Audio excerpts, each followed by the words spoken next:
আসসালামু আলাইকুম এভরিওয়ান। আশা করি আপনারা সবাই ভালো আছেন। আলহামদুলিল্লাহ আমিও ভালো আছি। আমরা আজকে আপনাদের সাথে শেয়ার করতে যাচ্ছি একটি ইফতার কাম বাফেট ডিনারের ভিডিও, এবং এটা ছিল মেরিটন বাফেটে, মিরপুর 12-তে। আর এটা হচ্ছে হাজী কুদরত আলী মোল্লা মার্কেটে। তো আমরা আসলে এই বাফেটে গিয়েছিলাম ইফতার কাম ডিনার করার জন্য। তো যাওয়ার পরে আসলে ভিডিও শুট করতে পারিনি, একদিকে ছিল ভিড়, আরেকদিকে হচ্ছে আজান হয়ে গিয়েছিল। তো আমরা কোনো রকম মানে খাবার ওইখানে পাই নাই, মানে খেজুর, পানি, এই টাইপের জিনিসগুলো যে আমরা মানে খাবো সেটা কোনো সুযোগ পাচ্ছিলাম না। কোনো রকম প্রায় 15 মিনিট পরে এই খাবারগুলো আমি নিয়ে আসছি, 15 থেকে 20 মিনিট পরে। এবং দেখতে পাচ্ছেন আমি অ্যাজ ইউজুয়াল টেবিলে বসে খাচ্ছি না। আর কারণ আমরা কোনো সিট পাই নাই, এরকম একটা অবস্থা, কোনো সিট পাই নাই। এখন বলবেন যে বুকিং এর কথা, ঠিক আছে, এইটা হচ্ছে তানিম আমাকে নিয়ে গিয়েছিল, যা ম্যানেজ করার ও করছিল, বাট টেবিল পুরো বুকড ছিল। আর আমরা এই যে দেখতেই পাচ্ছেন দুইজন দাঁড়ায় আছি, কোনো রকম খাবার নিতে পারছিলাম না। আর আমরা যা খাবো সেগুলো রিফিলও ছিল না, এবং মানে রিফিলের অবস্থাটা খুবই মানে কি বলবো বাজে ছিল। আর যতটুকু রিফিল করতেছিল মানুষ কারাকারি করে একদম ছড়িয়ে ছিটিয়ে মানে নোংরা করে ফেলছিল এক কথায়। আসলে সবাই রোজা রাখছে, সবাই ইফতার করবে, বাট একটু ডিসিপ্লিন মেনটেন করলে কিন্তু আসলে জিনিসটা ভালো হইতো। তো এখানে যাই নিতে যাচ্ছিলাম তাই ছিল না, এরকম একটা অবস্থা। আর কোন খাবারের কি নাম, ঠিক আছে, ওখানেও কোনো স্লিপ বোঝাই যাচ্ছিল না, এমন একটা অবস্থা। তো যেহেতু আমরা জানি টুকিটাকি ওরকম নিয়ে নিয়েছিলাম। অ্যান্ড এই হচ্ছে ডেজার্ট সেকশন, দেখতেই পাচ্ছেন ডেজার্টের অবস্থা খুবই বাজে। ছোট বাচ্চারা যাচ্ছিল, তারা মানে যার যেরকম মন চায় হাত দিয়ে নিচ্ছিল।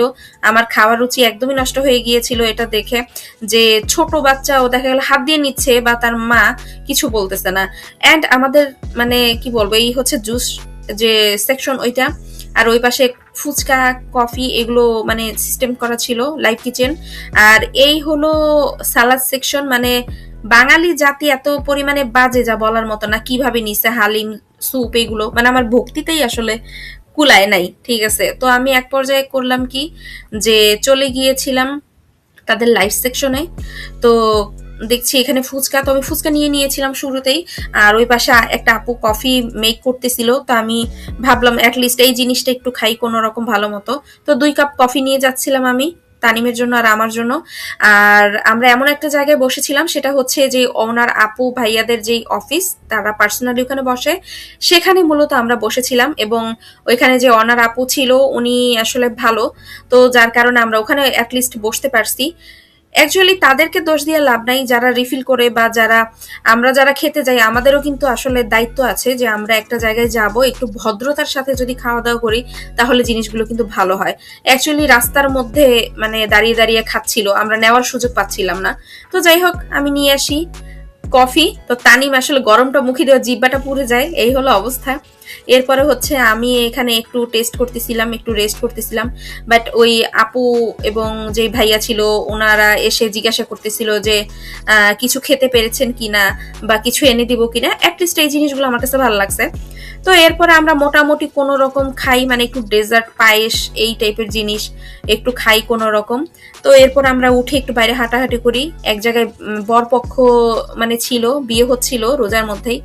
আর আরেক পক্ষে ছিল মানে কনে পক্ষ আরেক পাশে।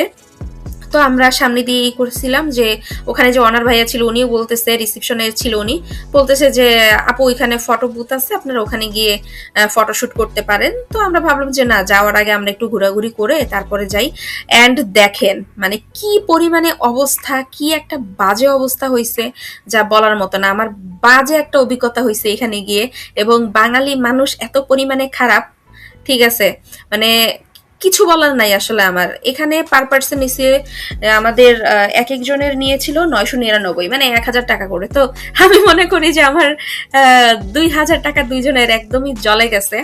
অন্য সময় হয়তো বা ভালো খেতে পারেন, বাট এটা আমাদের জন্য ব্যাড একটা এক্সপিরিয়েন্স ছিল। তো আজকের ভিডিও এই পর্যন্ত, নেক্সট ভিডিওতে দেখা হবে। আল্লাহ হাফেজ।